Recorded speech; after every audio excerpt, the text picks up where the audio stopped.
सर्वमङ्गलमाङ्गल्ये शिवे सर्वार्थसाधिके शरण्ये त्र्यम्बके देवी नारायणी नमोस्तुते। ॐ ह्रीं दुं दुर्गायै नमः। ಓಂ ಶ್ರೀ ಗುರುಭ್ಯೋ ನಮಃ. ನಮ್ಮ ಯೂಟ್ಯೂಬ್ ವಾಹಿನಿಯ ಸಮಸ್ತ ವೀಕ್ಷಕರಿಗೆ ನಿಮ್ಮ ನೇತ್ರಾವತಿ ಮಾಡುವ ನಮಸ್ಕಾರಗಳು. ಮಾಸ ಭವಿಷ್ಯ ಕಾರ್ಯಕ್ರಮಕ್ಕೆ ನಿಮ್ಮೆಲ್ಲರಿಗೂ ಆತ್ಮೀಯವಾದ ಸ್ವಾಗತ. ವೀಕ್ಷಕರೇ, ಇದೇ ಆಗಸ್ಟ್ ಮೊದಲ ವಾರದಿಂದ ಆನ್ಲೈನ್ ಜ್ಯೋತಿಷ್ಯ ತರಗತಿ ಪ್ರಾರಂಭ ಆಗ್ತಾ ಇದೆ. ಯಾರಿಗೆಲ್ಲ ಜ್ಯೋತಿಷ್ಯ ಕಲಿಯೋದಕ್ಕೆ ಆಸಕ್ತಿ ಇದೆಯೋ ಖಂಡಿತ ಅವರು ಸ್ಕ್ರೀನ್ ಮೇಲೆ ಕಾಣಿಸ್ತಾ ಇರುವಂತಹ ನಂಬರ್ಗೆ ಕರೆ ಮಾಡಬಹುದು ಅಥವಾ ವಾಟ್ಸಪ್ ನಲ್ಲಿ ಮೆಸೇಜ್ ಮಾಡಬಹುದು. ಇನ್ನು ಆಗಸ್ಟ್ ತಿಂಗಳ ಮಾಸ ಭವಿಷ್ಯ ಹೇಗಿದೆ ಅಂತ ನೋಡೋಣ. ಅದಕ್ಕೂ ಮುಂಚೆ ಬಹಳ ಮುಖ್ಯವಾದ ವಿಚಾರ ಏನಪ್ಪಾ ಅಂದ್ರೆ, ವಾರ ಭವಿಷ್ಯವಾಗಲಿ, ಮಾಸ ಭವಿಷ್ಯ ಆಗಲಿ, ವರ್ಷ ಭವಿಷ್ಯವಾಗಲಿ, ಇದು ಗೋಚಾರ ಫಲವಾಗಿರುತ್ತೆ.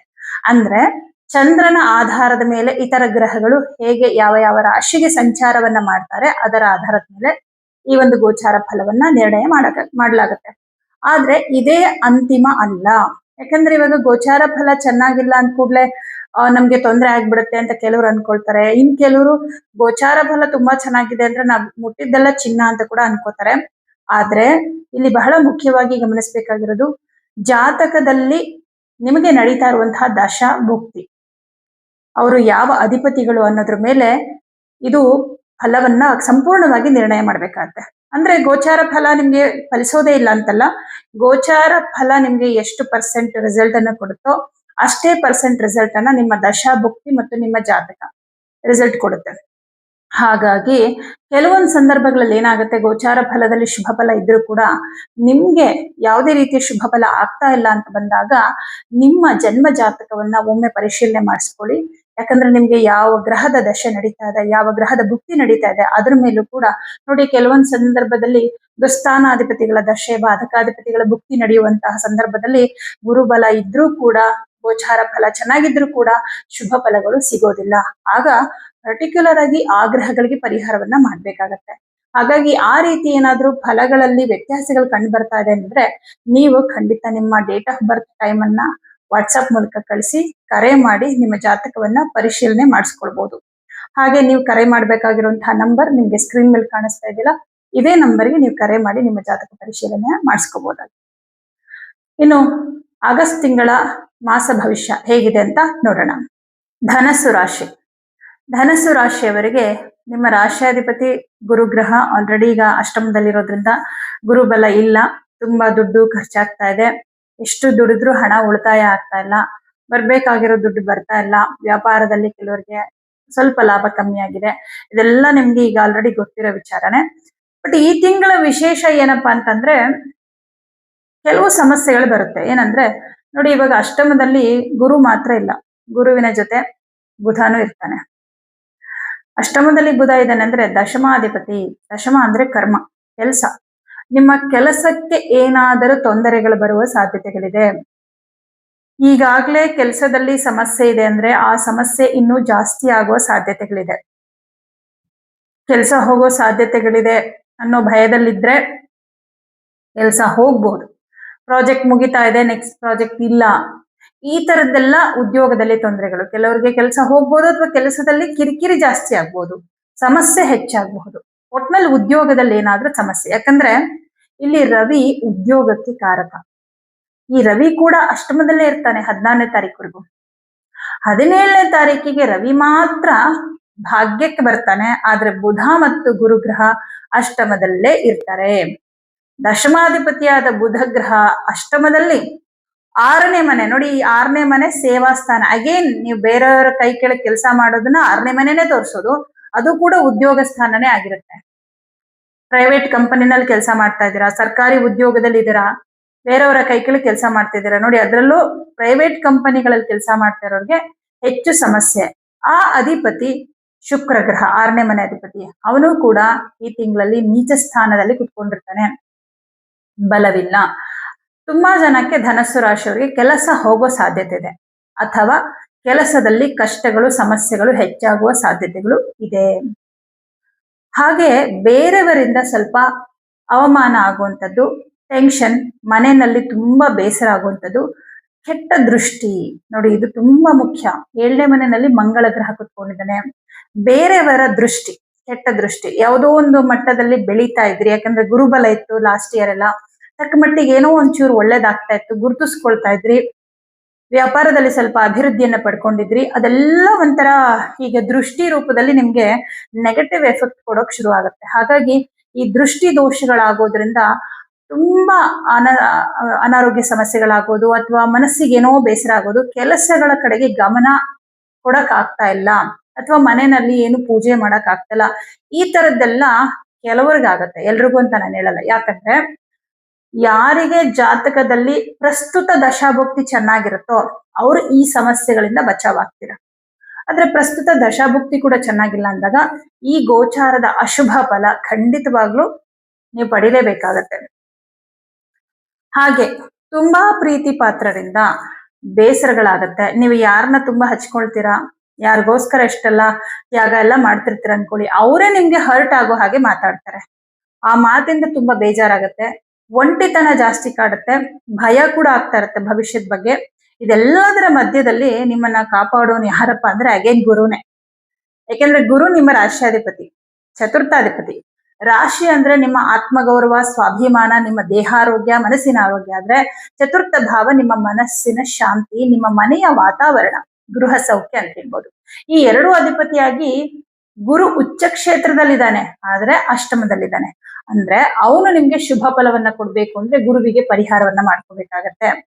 ಎರಡನೇ ಮನೆ ಅವನ ನೀಚ ಸ್ಥಾನವಾಗಿ ಎರಡನೇ ಮನೆ ನೋಡ್ತಾ ಇರೋದ್ರಿಂದ ಹಣ ಕೈಯಲ್ಲಿ ಉಳಿಯಲ್ಲ, ಹಣ ಬರ್ಬೇಕಾಗಿದ್ ಬರಲ್ಲ. ಈಗ ನೀವು ಕೆಲಸ ಮಾಡಿದ್ದೀರಾ, ಕೆಲವೊಂದ್ ಕಡೆ ಕೆಲಸ ಮಾಡಿರ್ತೀರಾ, ವರ್ಕ್ ಮಾಡಿರ್ತೀರಾ, ಬಿಸ್ನೆಸ್ ಮಾಡ್ತಾ ಇರ್ತೀರಾ, ಅದ್ರಲ್ಲಿ ಏನೋ ಒಂದಿಷ್ಟು ನೀವು ಈಗ ಬಿಸ್ನೆಸ್ ಮಾಡೋರು ಕೆಲವೊಬ್ಬರಿಗೆ ಸಾಲನೂ ಕೊಡ್ತಾರೆ, ಕೆಲವು ವಸ್ತುಗಳ ಆ ಹಣ ಬರ್ಬೇಕಿದೆ, ಈ ತರದ್ ಯಾವ್ದು ಹಣ ಬರಲ್ಲ ನೋಡಿ. ಈಗ ಗುರುಬಲ ಇಲ್ಲದೆ ಇರೋದ್ರಿಂದ ಧನಸ್ಸು ರಾಶಿಯವರಿಗೆ ನಾನು ಏನ್ ಅಡ್ವೈಸ್ ಮಾಡ್ತೀನಿ ಅಂದ್ರೆ, ಈ ಟೈಮಲ್ಲಿ ಯಾರಿಗೂ ಸಾಲ ಕೊಡ್ಬೇಡಿ.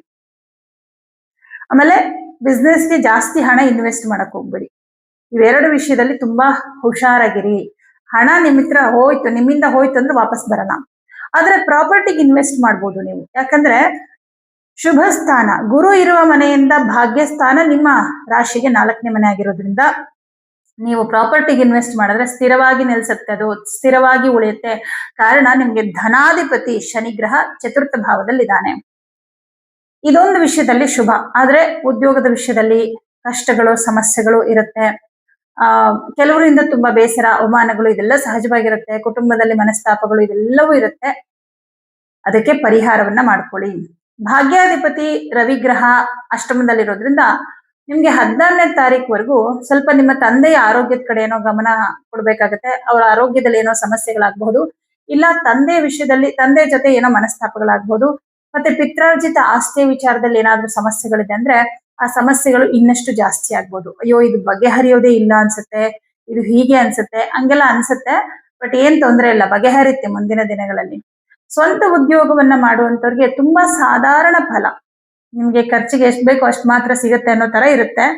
ಆದ್ರೆ ಪಾಲುದಾರಿಕೆಯಲ್ಲಿ ಬಿಸ್ನೆಸ್ ಮಾಡುವಂತವ್ರಿಗೆ ಅಶುಭ ಫಲ. ಯಾಕಂದ್ರೆ ಸಪ್ತಮಾಧಿಪತಿಯು ಅಷ್ಟಮದಲ್ಲಿದ್ದಾನೆ, ನಿಮಗೂ ನಿಮ್ಮ ಪಾರ್ಟ್ನರ್ಗೂ ಮನಸ್ತಾಪ ಆಗ್ಬೋದು. ನಿಮ್ಮ ರಾಶ್ಯಾಧಿಪತಿ ಗುರು, ಸಪ್ತಮಾಧಿಪತಿ ಬುಧ, ಇಲ್ಲಿ ಒಬ್ಬರ ಕಡೆಯಿಂದ ಶತ್ರುತ್ವ ಇರುತ್ತೆ. ಗುರುವಿಗೆ ಬುಧನ ಮೇಲೆ ಶತ್ರುತ್ವ ಇದೆ. ಆದ್ರೆ ಇಲ್ಲಿ ಯಾರು ತುಂಬಾ ಚೆನ್ನಾಗಿರೋದು, ಗುರುನೇ ತುಂಬಾ ಶುಭ ಫಲವನ್ನ ಕೊಡ್ತಾರೆ, ಅಂದ್ರೆ ಉಚ್ಚ ಕ್ಷೇತ್ರದಲ್ಲಿ ಇರೋದು. ಹಾಗಾಗಿ ಇಲ್ಲಿ ಬುಧ ಗ್ರಹ ಏನಾಗ್ತಾನೆ, ಸೈಲೆಂಟ್ ಆಗ್ಬಿಡ್ತಾನೆ. ಇದರಿಂದ ನಿಮಗೂ ನಿಮ್ಮ ಪಾರ್ಟ್ನರ್ಗೂ ಮನಸ್ತಾಪಗಳಾಗೋದ್ರ ಮೂಲಕ ಅದು ನಿಮ್ಮ ಒಂದು ಬಿಸ್ನೆಸ್ ಮೇಲೆ ದುಷ್ಪರಿಣಾಮವನ್ನ ಉಂಟು ಮಾಡಬಹುದು. ತುಂಬಾ ಆತುರ ಪಟ್ಟು ಕೆಲವು ನಿರ್ಧಾರಗಳನ್ನ ತಗೊಳ್ತೀರಾ, ದಯವಿಟ್ಟು ಹಾಗೆ ಮಾಡ್ಬೇಡಿ. ಕೆಲಸ ಬಿಟ್ಬಿಡೋ ತೀರ್ಮಾನ, ಬಿಸ್ನೆಸ್ ಸ್ಟಾಪ್ ಮಾಡೋ ತೀರ್ಮಾನ, ಅಥವಾ ಹೊಸ ಬಿಸ್ನೆಸ್ ಸ್ಟಾರ್ಟ್ ಮಾಡೋ ತೀರ್ಮಾನ, ಈ ತರದ್ದೆಲ್ಲ ಕೆಲವೊಂದೆಲ್ಲ ಆತರ ಪಟ್ಬಿಟ್ಟು ನಿರ್ಧಾರ ತಗೊಂಡ್ಬಿಡ್ತೀರಾ. ಕುಜ ನೋಡ್ತಾ ಇದ್ದಾನಲ್ಲ, ತುಂಬಾ ಅರ್ಜೆಂಟ್ ಆಗಿ ಏನಾದ್ರೂ ನಿರ್ಧಾರ ತಗೊಳಾಗ್ ಮಾಡ್ಬಿಡ್ತಾನೆ.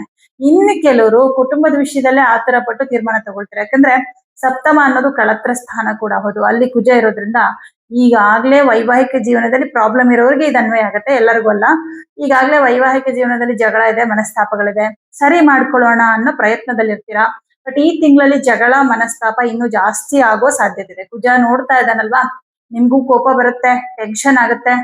ಮೊದ್ಲೇ ಕೆಲಸ ಅದು ಇದು ಅಂತ ಟೆನ್ಷನ್ ಇದೆ, ಅದ್ರಲ್ಲಿ ಮನೇಲೂ ಪ್ರಾಬ್ಲಮ್ ಆಗುತ್ತೆ. ಇದೆಲ್ಲ ಒಟ್ಟಿಗೆ ಸೇರಿ ನನ್ಗೆ ಈ ಒಂದು ಸಂಸಾರವೇ ಬೇಡ, ಡೈವರ್ಸ್ ತಗೊಂಬಿಡೋಣ ಅಂತಾನೂ ತೀರ್ಮಾನ ತಗೋಬಹುದು ಕೆಲವರು. ಆ ತರದ ಯಾವುದೇ ಒಂದು ತೀರ್ಮಾನ ಅಂದ್ರೆ ಆತುರ ಪಟ್ಟು ಯಾವ ತೀರ್ಮಾನ ತಗೋಬೇಡಿ. ನಿಮ್ಗೆ ಆ ಕ್ಷಣದಲ್ಲಿ ಏನೇ ಅನ್ಸಿದ್ರು 1 ತಿಂಗಳು ಬಿಟ್ಟು ನಾನು ಡಿಸಿಷನ್ ತಗೊಳ್ತೀನಿ, 1 ತಿಂಗಳು ಬಿಟ್ಟು ಡಿಸೈಡ್ ಮಾಡ್ತೀನಿ. ಯಾರೋ ಬಂದು ಹೇಳ್ತಾರೆ ನೀನ್ ಬಿಸ್ನೆಸ್ ಮಾಡು, ನಾನು 1 ತಿಂಗಳು ಬಿಟ್ಟು ಡಿಸೈಡ್ ಮಾಡ್ತೀನಿ. ಬಿಸ್ನೆಸ್ ಸ್ಟಾಪ್ ಮಾಡ್ಬಿಡೋಣ ಅಂತ ನಿಮ್ಮ ಪಾರ್ಟ್ನರೇ ಬಂದು ಹೇಳಿದ್ರು, ಬಿಸ್ನೆಸ್ ಪಾರ್ಟ್ನರೇ ಹೇಳಿದ್ರು ಅನ್ಕೊಳ್ಳಿ, 1 ತಿಂಗಳು ಬಿಟ್ಟು ಡಿಸೈಡ್ ಮಾಡೋಣ. ಈ ತರ ಹೇಳಿ. ಯಾಕೆ 1 ತಿಂಗಳು ಟೈಮ್ ತಗೊಳ್ಳಿ ಅಂತ ಹೇಳ್ತಾ ಇದ್ದೀನಿ ಅಂದ್ರೆ, ಇನ್ನು 1 ತಿಂಗಳಲ್ಲಿ ಬುಧ ಮತ್ತು ರವಿ ಚೇಂಜ್ ಆಗಿರ್ತಾರೆ, ಶುಕ್ರ ಆಲ್ಸೋ ಚೇಂಜ್ ಆಗಿರ್ತಾರೆ. ಅಂದ್ರೆ ಅಟ್ಲೀಸ್ಟ್ ಅವರೆಲ್ಲ ಶುಭ ಫಲ ಕೊಡ್ತಾರೆ. ಆವಾಗ ನಿಮ್ಗೆ ಏನ್ ಮಾಡ್ಬೇಕು ಅನ್ನೋದ್ರ ಕಡೆ ಗಮನ ಇರುತ್ತೆ. ಈಗ ಎಲ್ಲಾ ಗ್ರಹಗಳು ಸ್ವಲ್ಪ ಅಶುಭ ಫಲ ಕೊಡೋ ಟೈಮಲ್ಲಿ ನಿಮಗೆ ಓಡಲ್ಲ, ತಲೆ ಓಡಲ್ಲ. ನೀವೇನ್ ನಿರ್ಧಾರ ತಗೋತಿದ್ದೀರ ಅನ್ನೋದ್ರ ಮೇಲೆ ನಿಮಗೆ ಪರಿಜ್ಞಾನ ಇರಲ್ಲ. ಹಾಗಾಗಿ ಈ ವಿಚಾರದಲ್ಲಿ ಬಹಳ ಎಚ್ಚರಿಕೆಯಿಂದ ಇರಿ. ಕುಟುಂಬದಲ್ಲಿ ಏನೇ ಸಮಸ್ಯೆಗಳು ಬಂದ್ರು ಕೂಡ ಸಮಾಧಾನನೇ ತುಂಬಾ ಇಂಪಾರ್ಟೆಂಟ್. ಸಮಾಧಾನವಾಗಿರಿ, ಮೌನವಾಗಿರಿ. ಆದಷ್ಟು ಕೆಲವು ಮಂತ್ರಗಳನ್ನ ಜಪ ಮಾಡಿ, ಕೆಲವು ಪೂಜೆಗಳನ್ನ ಮಾಡ್ಕೊಳ್ಳಿ, ಕೆಲವು ದಾನಗಳನ್ನ ಕೊಡಿ, ಒಳ್ಳೇದಾಗತ್ತೆ. ಸರ್ಕಾರಿ ಉದ್ಯೋಗದಲ್ಲಿರೋರ್ಗೆ 16ನೇ ತಾರೀಕಿಗೂ ಸ್ವಲ್ಪ ಕೆಲಸದಲ್ಲಿ ಕಿರಿಕಿರಿ ಇರುತ್ತೆ. ಮೇಲಧಿಕಾರಿಗಳಿಂದ ವಿಪರೀತ ಟೆನ್ಷನ್, ಕಿರಿಕಿರಿ, ಜವಾಬ್ದಾರಿ, ಪ್ರೆಷರ್ ಎಲ್ಲ ಇರುತ್ತೆ. 17ನೇ ತಾರೀಕು ನಂತರ ಸ್ವಲ್ಪ ಪರವಾಗಿಲ್ಲ, ಅಲ್ಲಿವರೆಗೂ ಸ್ವಲ್ಪ ಕಿರಿಕಿರಿ ಇದ್ದೇ ಇರುತ್ತೆ. ಇನ್ನು ಪಂಚಮಾಧಿಪತಿ ಸಪ್ತಮದಲ್ಲಿದ್ದಾನೆ, ಅಂದ್ರೆ ಪಂಚಮಾಧಿಪತಿಯ ದೃಷ್ಟಿ ಇದೆ. ಹಾಗಾಗಿ ವಿದ್ಯಾರ್ಥಿಗಳಿಗೆ ಏನು ಅಂತಹ ದೊಡ್ಡ ಮಟ್ಟದ ಸಮಸ್ಯೆಗಳಿಲ್ಲ, ವಿದ್ಯಾರ್ಥಿಗಳಿಗೆ ಪರವಾಗಿಲ್ಲ. ಅದೇ ಸ್ವಲ್ಪ ಓದೋ ವಿಷಯದಲ್ಲಿ ಒಂಚೂರು ಸೋಮಾರಿತನ ಅದೆಲ್ಲ ಬರುತ್ತೆ. ಬಟ್ ಓದೋ ವಿಚಾರದಲ್ಲಿ ಯಾವುದೇ ತೊಂದರೆಗಳಂತೇನು ನಿಮ್ಗೆ ಬರೋದಿಲ್ಲ. ಪ್ರಮುಖವಾಗಿ ಈ ತಿಂಗಳಲ್ಲಿ ನೀವು ಮಾಡ್ಬೇಕಾಗಿರೋ ಪರಿಹಾರಗಳ ಏನಂದ್ರೆ, ತಪ್ಪದೆ ಪ್ರತಿ ಶನಿವಾರ ಕಪ್ಪು ಎಳ್ಳು ಮತ್ತು ಹೆಸರು ಕಾಳು ಮತ್ತು ಒಣ ಅವರೆಕಾಳು, ಈ 3 ಧಾನ್ಯಗಳನ್ನ ಯಾವ್ದಾದ್ರು ದೇವಸ್ಥಾನಕ್ಕೆ ಕೊಡ್ಬೇಕು. ಹಾಗೆ ಪ್ರತಿ ಭಾನುವಾರ ಗೋಧಿ ದಾನ, ಪ್ರತಿನಿತ್ಯ ಬೆಳಗ್ಗೆ ಆದಿತ್ಯ ಹೃದಯ ಮಂತ್ರ ಪಠಣ ಮಾಡ್ಬೇಕು. ಹಾಗೆ ಗುರುಪಾದುಕ ಮಂತ್ರವನ್ನ ಹೇಳ್ಕೊಳ್ಳಿ. ಇದರಿಂದ ಗುರು ನಿಮ್ಗೆ ಹೆಚ್ಚು ಶುಭ ಫಲವನ್ನ ಕೊಡ್ತಾನೆ. ನಿಮ್ಮ ಒಂದು ಮೈಂಡ್ ತುಂಬಾ ಸ್ಟ್ರಾಂಗ್ ಆಗೋ ತರ ಆಗುತ್ತೆ. ಮತ್ತೆ ಈ ಹೆಸರು ಕಾಳು, ಅವರೆಕಾಳು ಇದನ್ನೆಲ್ಲ ಕೊಡೋದ್ರಿಂದ ಉದ್ಯೋಗದಲ್ಲಿ ಏನು ತೊಂದರೆಗಳಾಗದಿರೋ ಹಾಗೆ, ಅಂದ್ರೆ ಒಂದಷ್ಟು ಅಶುಭ ಫಲಗಳು ಕಮ್ಮಿ ಆಗುತ್ತೆ. ಅಕಸ್ಮಾತ್ ಕೆಲಸದಲ್ಲಿ ಕಿರಿಕಿರಿ ಇತ್ತು ಅಂದ್ರೆ ಅದು ಕಮ್ಮಿ ಆಗುತ್ತೆ. ಕೆಲಸ ಹೊರಟೋದ್ರು ಕೂಡ ತಕ್ಷಣ ಬೇರೆ ಏನಾದ್ರು ಕೆಲಸ ಸಿಗ್ಬಹುದು. ಈ ತರ ಒಂದಿಷ್ಟು ಶುಭ ಫಲಗಳು, ಅಂದ್ರೆ ಅಶುಭ ಫಲಗಳನ್ನ ಕಮ್ಮಿ ಮಾಡೋದಕ್ಕೋಸ್ಕರ ಪರಿಹಾರಗಳನ್ನ ಹೇಳಿದೀನಿ. ಆ ಒಂದು ಪರಿಹಾರಗಳನ್ನ ಖಂಡಿತ ಮಾಡ್ಕೊಳ್ಳಿ. ಮತ್ತೆ ಹಣಕಾಸಿನ ವಿಚಾರ ಅಂತ ಬಂದಾಗ ಆದಷ್ಟು ಉಳಿತಾಯ ಮಾಡ್ಕೊಳ್ಳೋದ್ರ ಕಡೆ ಗಮನ ಕೊಡಿ, ದುಂದು ವೆಚ್ಚ ಮಾಡ್ಬೇಡಿ. ಯಾಕಂದ್ರೆ ಸದ್ಯಕ್ಕೆ ಗುರುಬಲ ಇಲ್ಲದೆ ಇರೋದ್ರಿಂದ ನಿಮ್ಗೆ ಹಣ ಬರುವಿಕೆ ಸ್ವಲ್ಪ ಕಮ್ಮಿ ಆಗುತ್ತೆ. ಇರೋ ಹಣನ ಅಥವಾ ಬಂದಿರೋ ಹಣನ ಉಳಿತಾಯ ಮಾಡ್ಕೊಳ್ಳೋದು ತುಂಬಾ ಇಂಪಾರ್ಟೆಂಟ್ ಆಗಿರುತ್ತೆ. ಹಾಗಾಗಿ ಲಾಭಾಧಿಪತಿ ಕೂಡ ನೀಚನಾಗಿರ್ತಾನಲ್ವಾ, ಲಾಭ ಕೂಡ ನೀವು ಎಕ್ಸ್ಪೆಕ್ಟ್ ಮಾಡಿದಷ್ಟು ಬರೋದಿಲ್ಲ ಬಿಸ್ನೆಸ್ ಅಲ್ಲಿ ಕೂಡ. ಹಾಗಾಗಿ ಸ್ವಲ್ಪ ಈ ಎಲ್ಲಾ ವಿಚಾರದಲ್ಲಿ ಕೂಡ ಬಹಳ ಕೇರ್ಫುಲ್ ಆಗಿರ್ಬೇಕು. ಇನ್ನು ಕುಟುಂಬ ಅಂತ ಬಂದಾಗ ಸಮಾಧಾನವಾಗಿರೋದು ತುಂಬಾ ಒಳ್ಳೇದು. ಯಾವ್ದಾದ್ರು ನಾಮ ಜಪಗಳನ್ನ, ಪಾರಾಯಣಗಳನ್ನ ಮಾಡುವಂಥದ್ದು ಅಥವಾ ಕೇಳಿಸ್ಕೊಳ್ಳುವಂಥದ್ದು ಇದನ್ನೆಲ್ಲ ಮಾಡ್ಕೊಳ್ಳಿ, ಒಳ್ಳೇದಾಗತ್ತೆ. ಎಲ್ರಿಗೂ ಶುಭವಾಗಲಿ.